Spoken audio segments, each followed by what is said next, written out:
Okay बच्चों, welcome.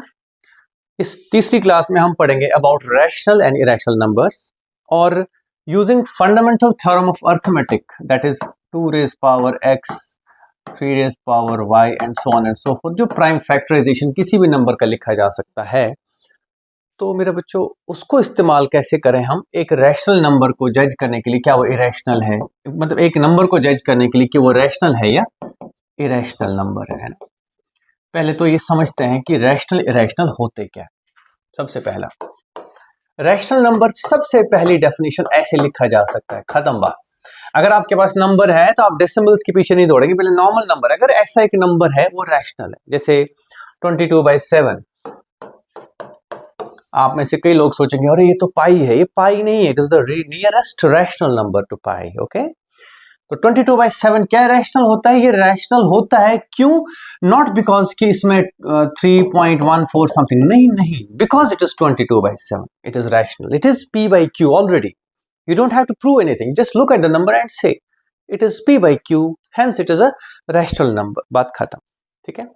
दूसरा, कभी डेसिमल्स में आए आपको, सपोज लेट्स से 3.141414, आपको पता लग गया कि ये रिपीट हो रहा है, भले ही 14 रिपीट हो रहा है, इसमें 14 रिपीट हो रहा है, 14 रिपीट हो रहा है, बट सिंस रिपीट हो रहा है, बिना प्रूफ के आई कैन टेल यू कि this can be transformed into p/q, इसलिए ये रैशनल नंबर है। इसी तरह से जैसे भी आपको नंबर दिखे इस तरह के जो मैं बता दे रहा हूं अभी, 5.14701470, जब भी कोई चीज रिपीट हो रही हो तो वो भी p/q फॉर्म में लिखा जा सकता है, तो रैशनल होगा। खास बात एक और, अगर 5.35 यानी कि ये टर्मिनेट हो गया, इफ द डेसिमल टर्मिनेट्स, तो कोई मतलब ही नहीं, ये भी रैशनल, इसको भी रैशनल बनाया जा सकता है। कैसे? 535 divided by 100, it is again a rational number. तो ध्यान रखें आप मेरे बच्चों, अगर कोई नंबर p/q फॉर्म में है, रैशनल है। अगर कोई टर्मिनल डेसिमल है तो रैशनल है। और अगर कोई रिपीटेड, भले ही वो नॉन टर्मिनेटिव यानी कि डेसिमल खत्म ही नहीं हो रहा, लेकिन रिपीट हो रहा है, कोई चीज बार बार रिपीट हो रही है, जैसे एक 14 रिपीट हुआ, यहाँ पे 1470 रिपीट हुआ बार बार, तो ऐसे नंबर भी p/q फॉर्म में लिखे जा सकते हैं। तो all such numbers whenever you see are rational numbers, बात खत्म। ठीक है कि नहीं? आप चाहें तो नोट करना चाहें कि रैशनल नंबर्स कैसे कैसे दिखेंगे। एक तो p/q फॉर्म में, और जब डेसिमल फॉर्म में हो, या तो रिपीटेड डेसिमल मतलब ब्लॉक्स हो, डेसिमल के बाद जो नंबर्स है वो ब्लॉक्स में रिपीट हो, या एक एक करके भी रिपीट चलेगा, या तो टर्मिनल हो, let's call it 3 terminal decimals और आल्सो रैशनल नंबर्स। तो पहले हमने समझ लिया कि रैशनल नंबर आइडेंटिफिकेशन क्या है। Any one of these is a rational number. इसमें थोड़ी सी चालाकी, जैसे यहाँ पे आप सोचोगे कि इसका क्या करें, इसको आप ये समझो कि any how can we convert it into p/q. So that is the point here. So 3 types of examples of rational numbers in front of you. p/q, तो सपोज अगर आपको बोले कोई ऐसा नंबर है 3, क्या ये रैशनल नंबर है? हाँ जी है, 3 is 3/1, तो देखो p/q तो है ही है। अगर आप मतलब ज्यादा ही मतलब बोलते नहीं है कि भाई कैसे करना है, हर चीज को कैसे करना है, I would rather want you to understand it logically, है ना, रादर देन कि मैं आपको बताऊं कि 3/1 है। पता है आपको 3 इज अ रैशनल नंबर, है ना। तो जनरली आप देख सकते हैं कि rational numbers have a definite value, है ना, आपको पता है कि ये क्या है फाइनली। ओके, तो मैं एक दूसरा टाइप ऑफ ये बता दूं यहाँ पे। अगर आपको इरेशनल नंबर देखना है, तो इरेशनल नंबर्स क्या क्या होते हैं? Root of prime numbers, almost सभी प्राइम नंबर्स के रूट्स, ऑलमोस्ट क्या मतलब, I have not come across anything that is otherwise, तो प्राइम नंबर्स का रूट हमेशा इरेशनल है, जैसे √2, √7, √11, √9 नहीं। देखो, इट्स इंपॉर्टेंट, √9 3 होता है विच इज रैशनल। तो be aware of this, root के पीछे मत पड़ना, देखना कि हो क्या रहा है, बाहर क्या आ रहा है आपके लिए। क्या ये पॉसिबल तो नहीं है किसी तरीके से कि आप p/q फॉर्म में ला सको इसको, कीपिंग इन माइंड कि all integers, all natural number and whole numbers are always rational numbers. तो irrational numbers are root of prime numbers, और कई सारे जैसे root of 8 it is also irrational. इसके पीछे ये है कि अगर मेरे पास एक नंबर है p multiplied by root prime, ठीक है, तो रूट प्राइम मींस ये भी एक इरेशनल नंबर तो है ही है, और p से मल्टीप्लाई करोगे फर्क नहीं पड़ेगा अनलेस एंड अनटिल ये इरेशनल हो, तब खतरा है, मतलब बहुत कुछ हो सकता है। जैसे मैं बोलूं root 2 is irrational and root 2 is also irrational, लेकिन root 2 multiplied by root 2 will be rational. तो ये बात का ध्यान रखना हमेशा कि एक तो root of prime is irrational, एक तो ये बात ध्यान रखना मेरे बच्चों। दूसरी बात कि अगर मैं इसके साथ एक रैशनल नंबर कनेक्ट करूं मल्टीप्लिकेशन में तो भी इरेशनल ही होगा। मैं बार बार प्राइम लिख रहा हूं ना, just what I mean to say is here is कि ये यहां पे आप लिखो इसको इरेशनल, तो rational into irrational, again irrational. ये होगा कैसे, हम प्रूव करेंगे इसको, don't worry about it, okay. और तीसरा rational sorry irrational into irrational, इसका कोई पता नहीं है, वी कैन नॉट जज it, so don't fall for it, irrational into irrational, ठीक है। एक और बात, रैशनल प्लस इरेशनल, ये भी इरेशनल ही होगा, ये ध्यान रखना। ये फिलहाल हम ज्यादा परेशान नहीं होंगे इस पे, फिलहाल हमने सिर्फ कहा कि प्राइम नंबर जो का रूट है, और कई सारे ऐसा नहीं है, देखो परफेक्ट स्क्वायर्स में अगर आप रूट लोगे तो दिक्कत है, उसमें निकल आएगा रैशनल नंबर। मतलब दिस इज नॉट समथिंग जहां मैं रेस्ट्रिक्शंस लगाऊं आप पे, you can not know all of them, मतलब बहुत सारे हैं, every time you have to जज it, fine. So don't think कि सर बता देंगे तो ऐसा होगा, ऐसा कुछ भी नहीं है। तो कुल मिला के मैं ये कहना चाह रहा हूं मेरे बच्चों कि जो रूट ऑफ प्राइम नंबर्स हैं वो तो पक्का इरेशनल होते हैं, ठीक है। दूसरा, कई सारे रूट्स इरेशनल है, कई सारे, मैंने नहीं कहा, जैसे root 15 is also irrational number, लेकिन कैसे, God knows, let's will prove that, है ना, डोंट वरी। अगर डेसिमल्स की बात करें, सो सपोज 1.3102473943 और कुछ पता नहीं लग रहा है, I am not able to जज any repetition in this decimal, so it is an irrational number, ठीक है।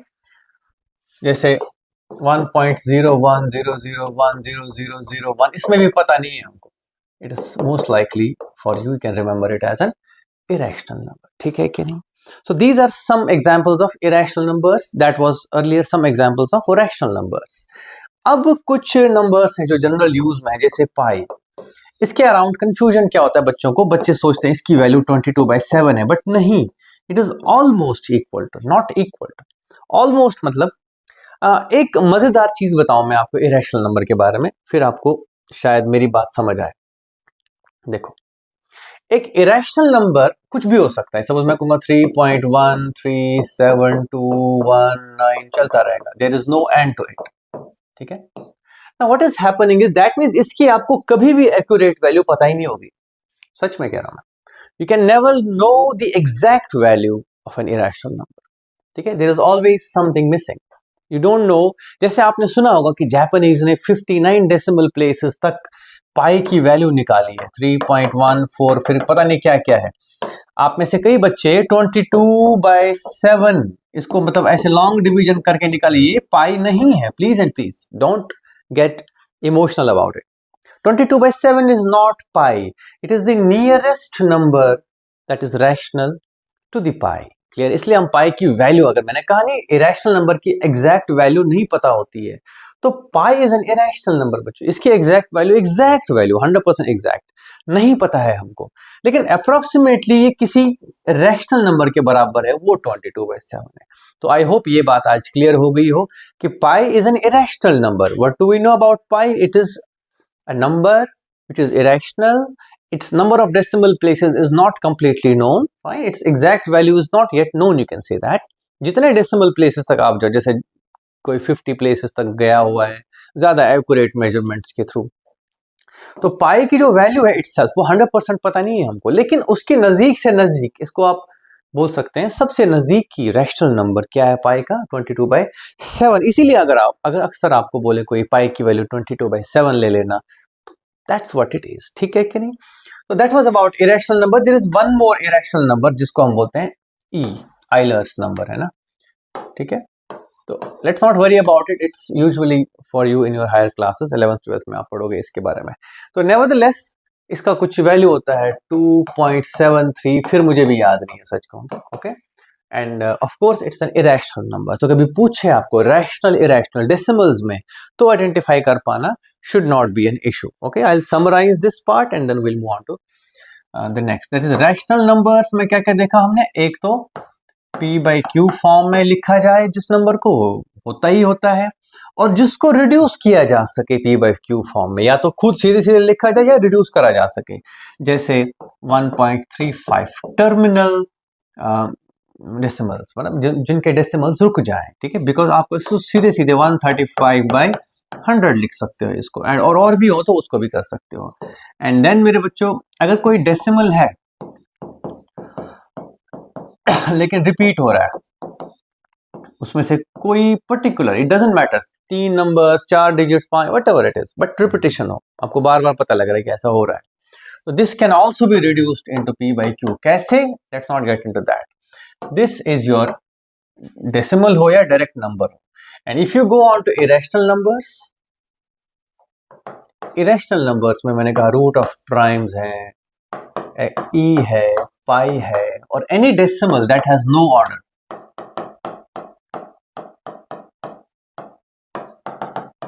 ठीक है, whenever you can say कि मैं इसकी एग्जैक्ट वैल्यू पता नहीं कर सकता, I cannot predict anything in it, बात खत्म. ठीक है, तो sometimes that's how you look at it, और कुछ भी नहीं है बच्चों. ये हो गई irrational rational numbers.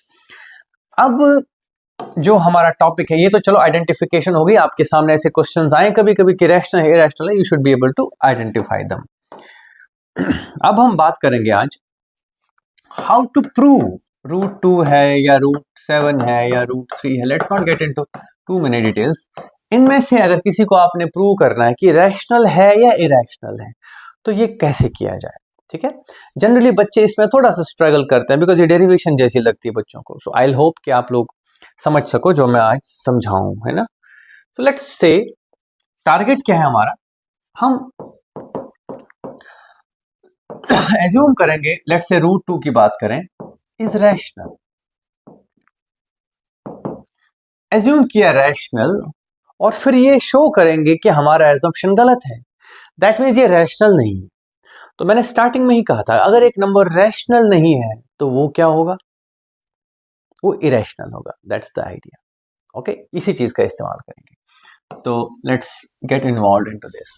तो मतलब मेथड क्या है, आपके स्कूल एग्जाम्स वगैरह में काम आएगा, that's important. Step 1,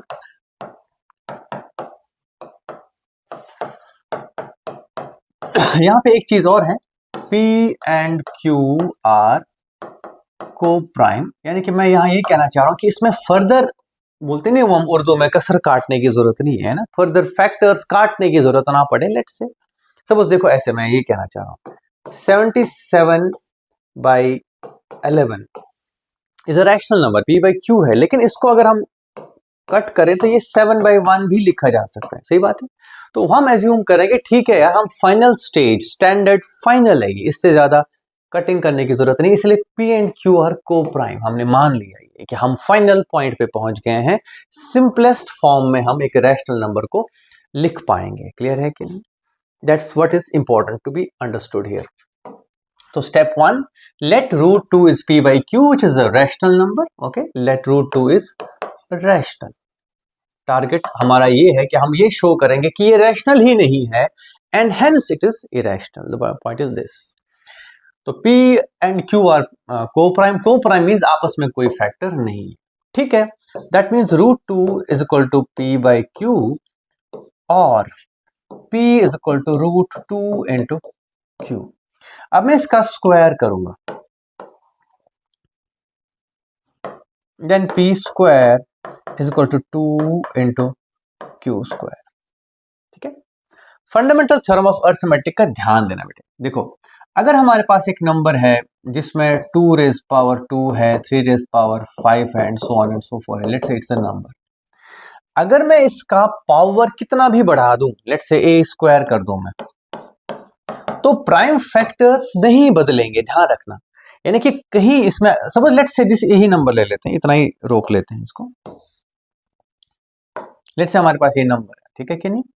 A square में 2 स्क्वायर का भी स्क्वायर होगा, 3 5 का भी स्क्वायर होगा, लेकिन कोई नया जैसे 7 नहीं टपक पड़ेगा बीच में, 11 नहीं आएगा बीच में। No other prime factor can creep in whatever you do.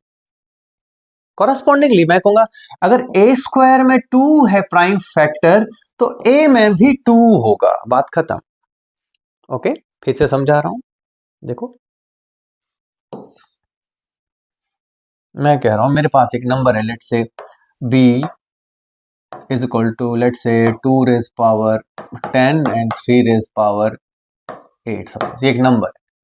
तो अगर मैं इसको मतलब b स्क्वायर करूं, तो b स्क्वायर में 2 रेज पावर 20 होगा, 3 रेज पावर 16 होगा, और कोई नंबर नहीं आएगा बीच में। मैं b का पावर 10 क्यों ना कर दूं, तो कुछ नहीं है, 2 रेज पावर 100 होगा, 3 रेज पावर 80 होगा, लेकिन 2 और 3 ही होंगे इसके प्राइम फैक्टर्स। ये इंपॉर्टेंट आर्ग्यूमेंट है बेटे, जो हम यहां यूज करेंगे। What I am trying to say here is कि p स्क्वायर में एक फैक्टर है 2, सही बात है। देखो p square is 2 into something, that means 2 है p स्क्वायर में। यानी कि अगर b स्क्वायर में 2 है तो b में भी 2 होना चाहिए ही चाहिए, बात खत्म, ठीक है।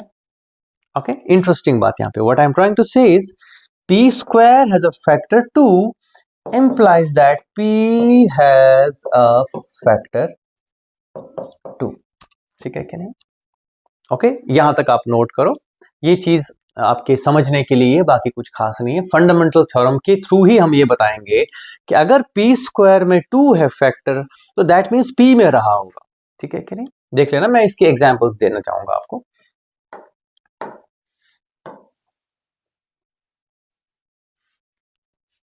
ओके, तो if there is a factor in p square, then it has to be from p। मैं यहाँ पे एग्जांपल्स और देना चाहूंगा। Suppose let's say 12 is equal to 2 square into 3।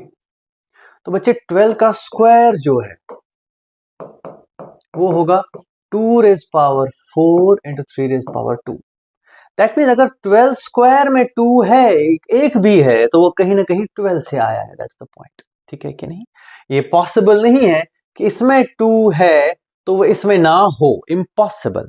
If there is a factor, prime factor in 12 square, the same prime factors will be of 12। तो कुल मिला के देखो, p स्क्वायर का एक प्राइम फैक्टर 2 मिल रहा है हमको, that means p has a prime factor 2 as well.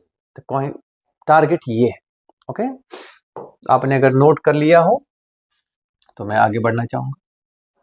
तो हमने कहा कि that p square is equal to 2q square. क्यों? Because p was equal to root 2q, हमारे एजम्पशन के हिसाब से, बिकॉज रैशनल नंबर है, ठीक है। implies that 2 is a factor of p square, which also implies that 2 is a factor of p।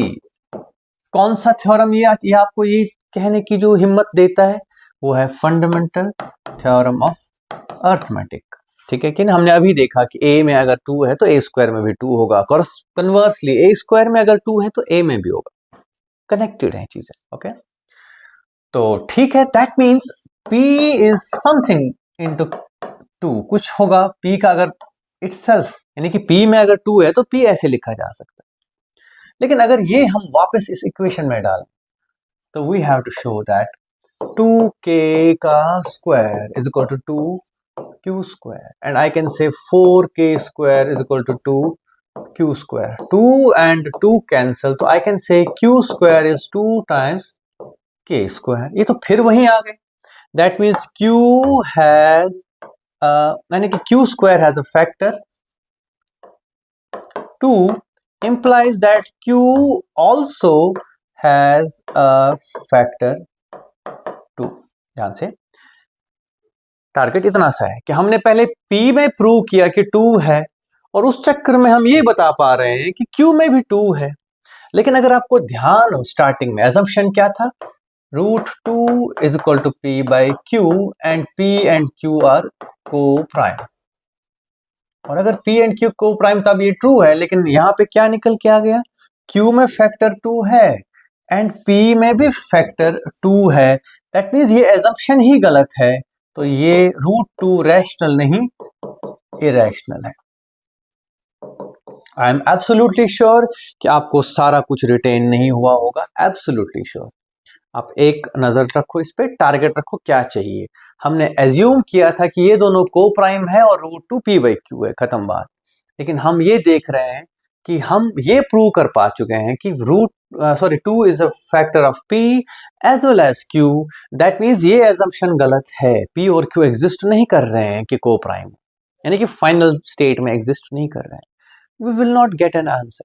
That means this is not a true assumption. Hence, root 2 is not rational. तो फिर क्या होगा? Irrational. Okay? Let's take another example, another question here. Root 3 की बात करते हैं. Let's assume root 3 को check करें. Root 3 is equal to P by Q. ऐसे ही, ठीक है? Q, P and Q are co-prime and Q is not 0 वगैरह वगैरह, जो डेफिनेशन है, डेफिनेशन में को प्राइमनेस नहीं है, लेकिन हम चाहते हैं हम फाइनल सिंगल प्रोडक्ट ले लें, है ना, फाइनल सिंगल आंसर हो हमारे पास, ऐसा ना हो कि फिर डिवाइड करने को। तो we are trying to clear it like this. तो let's say P is equal to root 3 times Q। Now squaring P square is equal to 3 Q square. यहां से ये पता चलता है, क्या पता चला कि 3 is a prime factor of P square. उसका मतलब 3 is prime factor of P as well. ये ध्यान रखना कि अगर 3 P स्क्वायर में हो सकता है तो P में भी होगा। अगर 3 P स्क्वायर में है तो ऐसा हो नहीं सकता कि वो, यानी कि अगर आपके पास सपोज नंबर है 30 में क्या क्या है, 5 इंटू 3 इंटू 2, सही बात है। 30 स्क्वायर में भी क्या होंगे, 5 इंटू 3 इंटू 2 का स्क्वायर स्क्वायर स्क्वायर। इसमें अगर कोई प्राइम फैक्टर है वो इसमें भी होंगे ही होंगे। 30 स्क्वायर में अगर है तो वो 30 में होंगे, 60 स्क्वायर में अगर है तो वो 60 में होंगे, एंड 27 स्क्वायर में अगर कोई प्राइम फैक्टर्स है तो वो 27 में भी होंगे। बच्चों ये बात मन में बिठाओ, अगर P स्क्वायर का फैक्टर 3 है तो P का भी फैक्टर 3 है। ये मैं चाहता हूं आप चीज रिटेन करो, this is fundamental theorem of arithmetic, उसी का आउटकम है ये, है ना, उसी के थ्रू हम ये बात कह सकते हैं। ठीक है, आप ये चीज कंफर्म करना चाहो तो कर सकते हो अपने लेवल पे कि नंबर ले लेना, उसके स्क्वायर के फैक्टर्स निकालना, प्राइम फैक्टर्स, फैक्टर्स नहीं प्राइम फैक्टर्स, देखना वही प्राइम फैक्टर्स उस नंबर में भी होंगे। टेक एनी नंबर, 6 है, 6 स्क्वायर को करो, इवन 6 क्यूब करो, 6 4 करो, सबके प्राइम फैक्टर्स सेम है कि अगर 6 रेज पावर n में कोई प्राइम फैक्टर है तो वही 6 में भी होगा। That is what I am saying. Okay, what I am saying is 6 raise power n का जो प्राइम फैक्टर्स हैं वो क्या क्या है, 2 इंटू 3 रेज पावर n, तो प्राइम फैक्टर्स 2 और 3 ही हैं, तो यही प्राइम फैक्टर 6 के भी हैं, 2 इंटू 3, पता ही तो है। This is what it means, it is the universality of this concept, nothing else मेरे बच्चों। तो आगे बढ़े तो मैं कहूंगा ठीक है जी, P square is 3Q square, that means 3 is a factor of P square. यहाँ पे P स्क्वायर में 3 है ही, that means P has a factor 3 as well. तो हम P को लिख सकते हैं 3 टाइम्स K, यानी कि P में एक प्राइम फैक्टर 3 है, तो मैंने ऐसे लिख दिया है, 3 तो फैक्टर है ही है तो लिख देते हैं। इसको हम इस इक्वेशन में वापस रखेंगे तो दैट मीन्स 3K का square is equal to 3Q square, 3 हो गया 9, that means 3K square is equal to Q square, या Q square is equal to 3K square. That means Q square का जो प्राइम फैक्टर है वो 3 है, implies that Q has a prime factor 3 as well। हमने assume क्या किया था, P एंड Q में कोई फैक्टर नहीं है, जबकि हम प्रूव क्या कर बैठे हैं कि P में भी 3 है एंड Q में भी 3 है। तो बच्चों hence our assumption that root 3 is P by Q is wrong। That means ये रैशनल नहीं है। तो अगर रैशनल नहीं है तो इसको जबरदस्ती क्या होना पड़ेगा, naturally by default it is an irrational number. Okay, so ये डेरिवेशन आप प्रैक्टिस करना चाहें तो कर सकते हैं। तो मेरी नज़र में आप 4-5 क्वेश्चंस इसी मैं सिंपली दूंगा पहले, आप कोई दिक्कत नहीं है। आई थिंक आपने नोट ना किया हो शायद, ठीक है, नोट करो। तो फिर क्वेश्चंस मैं लिख देता हूँ यहाँ पे क्या क्या है आपने करने। बहुत सिंपल क्वेश्चंस, बस मुझे कॉन्सेप्ट प्रैक्टिस चाहिए। अभी मैं प्रॉब्लम्स नहीं दे रहा हूँ, it's just practice question so that this sticks into your mind. याद रखें, वो दिमाग में बिठाओ। पहली चीज कि अगर कोई नंबर रैशनल है वो इरेशनल नहीं हो सकता, अगर इरेशनल है तो रैशनल नहीं हो सकता, या वाइस वर्सा, उल्टा। दूसरा, आइडेंटिफाई करना मैंने पहले बता दी कि ठीक है, डेसिमल में कैसा हो, आइडेंटिफाई कैसे करोगे वगैरह वगैरह, पी बाई क्यू फॉर्म में होगा, रिपीटेड डेसिमल्स होगा वगैरह, उसको कर लेना आप। लेकिन ये जो डेरिवेशन है, ये जो एल्गोरिदम एक तरह से आ गया हमको कि कैसे कैसे स्टेप्स करने हैं, इसको समझो। इसके पीछे जो आइडिया है वो ये समझो कि हम अगर P एंड Q में फैक्टर्स प्रूव कर सकें अगेंस्ट आर एजम्पशन कि उसमें फैक्टर नहीं है, तो we can simply prove this is not rational, जो हम एजम्पशन करे थे, पहली बात। और स्टेप 1 होता है कि आप एज्यूम ये करें, उसके बाद आप स्क्वायरिंग बोथ साइड्स करें या जो भी हो सिचुएशन, और उस हिसाब से आप देखोगे कि ये फैक्टर आएगा P में, और इसी हिसाब से फैक्टर Q में भी आएगा। और जब दोनों में फैक्टर है तो हमारा एजम्पशन रॉन्ग हुआ, and hence we can simply say कि इट्स एन इरेशनल नंबर। क्योंकि हम रैशनल, ये हमारा जो एजम्पशन है वो होल्ड नहीं कर पाया। The question is that, okay. तो क्वेश्चन है बच्चों, रूट 7 को प्रूव करना, रूट P को प्रूव करना, where P is a prime number, है ना। उसमें क्या होगा, एक काम करो, I'll do one thing, I'll put a different this root x where x is a prime number, है ना। x क्या है, तो यहाँ पे x रूट 3 के बदले रूट x आएगा। आपको पता है कि x is a prime number, prime factor है। तो जब आप स्क्वायर करोगे तो x will become factor of p square, उस हिसाब से हम ऐसे लिख सकते हैं। फिर x will also become factor of q square, and by default q, तो हमारा एजम्पशन रॉन्ग प्रूव हो जाएगा। That's how it is, you can literally remember it now, है ना। मतलब कोशिश करो 2-3 बार करने की तो हो जाएगा। रूट एक्स है, लेट्स से, बाकी चलो कुछ नहीं, एक ही बात है, आप रूट एक्स कर दोगे तो बाकी रूट एक्स ही कर लो, that's much better, okay. And root 7 है, रूट 11 है, आप मर्जी से उठा सकते हो इनको। और मेरे हिसाब से क्यूब रूट ऑफ 7 भी ट्राई कर लेना, है ना। क्यूब रूट क्या करोगे, ये ध्यान रखना, दोनों तरफ से you will cube it up, okay. हम बोलेंगे P is equal to cube root of 7 into Q, फिर हम लिखेंगे P cube is equal to Q 7 into Q cube, फिर कुछ कुछ करना पड़ेगा इसी तरीके से। And I hope you are able to manage that, okay. एंड नहीं भी आए, मेरा ईमेल fazerseducation01 डिस्क्रिप्शन में लिखा होगा वीडियो की, fazerseducation01@gmail.com, आप लिख सकते हैं। अगर कोई इशू है तो वहाँ लिख दो, अपना नंबर दे देना, मैं व्हाट्सएप मैसेज कर लूँगा, you can communicate with me directly. And किसी को कोई भी डाउट हो, एंड डेफिनेटली ये वीडियोस अपने पास ही ना रखें, if it helps you share with others, है ना। एंड सिंस आप लोग मेरे सामने नहीं है, तो it might take little bit of a time for me to know कि आप लोग क्या समझते हैं क्या नहीं समझते हैं, but I would appreciate a lot of feedback, definitely I would appreciate it, because it's important that I know you guys, है ना। मुझे नहीं पता है कि आप किस तरह के स्टूडेंट हो। बेटर है, कुछ नहीं, जितना हो सकता है उतना। मतलब ये भी सच है कि यूट्यूब पे जिसको समझ आता है वो करेगा, जिसको नहीं आता वो कुछ और करेगा, but that's not my nature, and I would like to help each and every one of you as much as I can, and thank you, and do practice it। आप NCERT बुक्स ज़रूर करें सबसे पहले, और फिर NCERT exemplar करें, beautiful problems, and then give me a message, I will see what else we can do, okay. फिलहाल आप एक काम करें कि इन कॉन्सेप्ट्स को 2-3 बार करें, इनसे जुड़े एग्जाम्पल्स 2-3 बार करें, don't leave anything out of the book. अगर आपने 10th में सिर्फ बोर्ड एग्जाम भी करना है, अच्छे से करना है, तो you need to complete the book absolutely, और एग्जाम्पलर प्रॉब्लम्स साथ साथ में, उसमें हेल्प मांगो, I will be here to help. And और क्या बोलूँ मैं, बस चैप्टर वाइज कंप्लीट करो, एक साथ मत दौड़ो सारे सिलेबस में, एक चैप्टर पकड़ा है उसको फिनिश करके आगे बढ़ो, दैट्स हाउ इट वर्क्स, ठीक है। चलो, thank you, bye bye, take care.